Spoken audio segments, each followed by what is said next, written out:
Just a few head of Levi's blue jeans and a lot of heart miles. You see, fashions may change, but quality never goes out of style. For over 170 years, Levi's has defined American denim. The brand is now tightening its belt and cutting costs in efforts to reinvent itself and return value to shareholders. We made some tough calls. We made some really tough calls, and that was hard.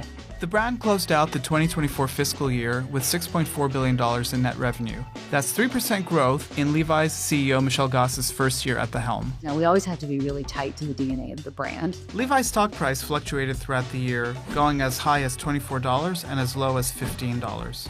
The brand is up against fast fashion retailers and luxury giants that aim to rise above the competition in the denim market. But will slimming down costs and tapping into the luxury market be enough to expand its control in the denim wars?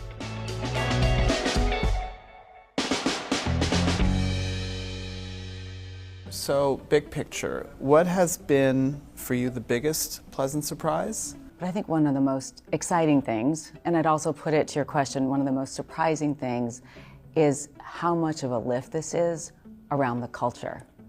You know, Levi's, we've been around for 170 years.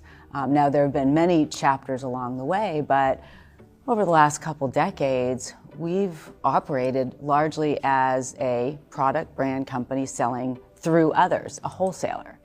And now we're saying, okay, we still are going to do that, but close to 50% of our business is DTC. And so when you have to make that level of change, and you can do all the process you want, but you've got to get the buy-in of the hearts and minds of the teams and the people. And I know we have their hearts, and we have their minds, but what does that mean in practice? But hard decisions have also marked her tenure. The company exited its footwear products in Europe, parted ways with its affordable Denizen catalog, and began conversations to sell off its Dockers brand. In January 2024, the denim company also announced it would slash up to 15% of its global corporate workforce, part of a larger productivity initiative. We made some tough calls, and the responsibility, the role I have, responsibility I have to all of our stakeholders, our shareholders, our communities, our board, all of our people, everyone we serve, is to make sure that this company is set up to thrive over the long term. And we recognize that we had just gotten too big, and so we had to slim down the organization, especially in our corporate offices around the world. In 2024, $289 million in capital was returned to shareholders. This is 45% higher than the year before. In simpler terms, the company gave back significantly more money to its investors compared to the preceding year, rewarding them for their investment. Let's go say hi to Beyonce. Another first-year high for Goss was fortifying a decades-long relationship.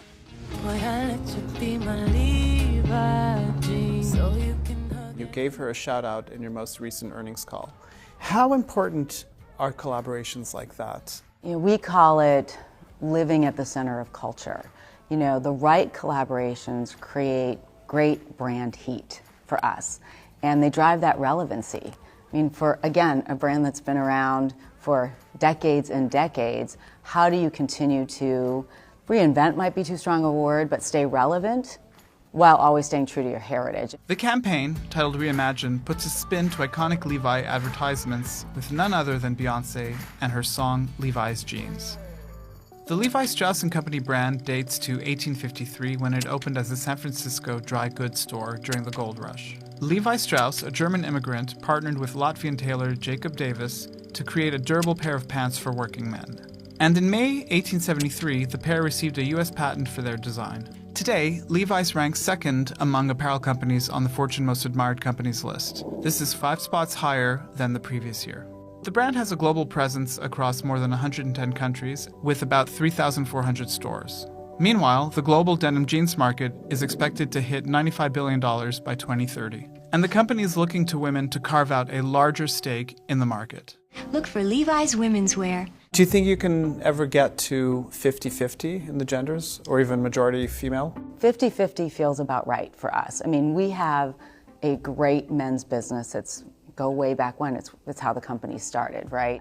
So while I look to the future, and by the way, we're a little over a $6 billion company today, I look forward and we should be at least a $10 billion company.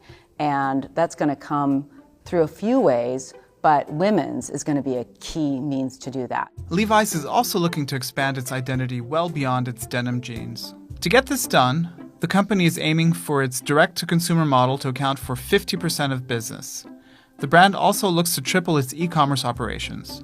When I talk about denim dressing, head-to-toe denim, our consumers are really responding to fun fashion like this. Driving this shift are decisions to ensure consumers have the latest trends. The company is transitioning from a 2-season model to a 4-season approach. The company also aims to slash its go-to-market timeline from 16 to 12 months. We have to be a lot faster to make sure we're catching the trend. And so we're faster today than we were a year ago, and we're going to even faster because you got to hit it right when it's happening. You can't be too late. And keeping tabs on trends has already proven invaluable. Our teams who are out looking a couple years see what's happening on the streets. And now, baggy loose, like it's everywhere and everybody's wearing it. And I'm very pleased to say that it was Levi's who started that trend. Being attentive has also allowed Levi's to tap into the luxury goods space. The brand introduced Blue Tab for its Spring 2025 collection, featuring sophisticated silhouettes made with Japanese selvedge denim. We've had a Blue Tab for quite some time, and it would show up in our Japanese denim made in Japan product. And that's been out there enough, and consumers even play back to us, oh, it's the Blue Tab. That must be the good stuff. While Goss is betting on attracting more women to the brand, widening product lineup, and emphasizing DTC to drive growth, her focus remains squarely on sustained expansion.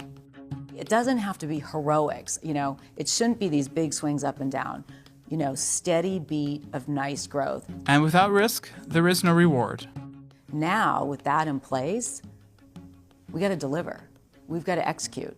And there's still opportunities, and there'll be some mistakes along the way. Not everything always goes as perfectly as one would expect, but I feel like we are poised to deliver.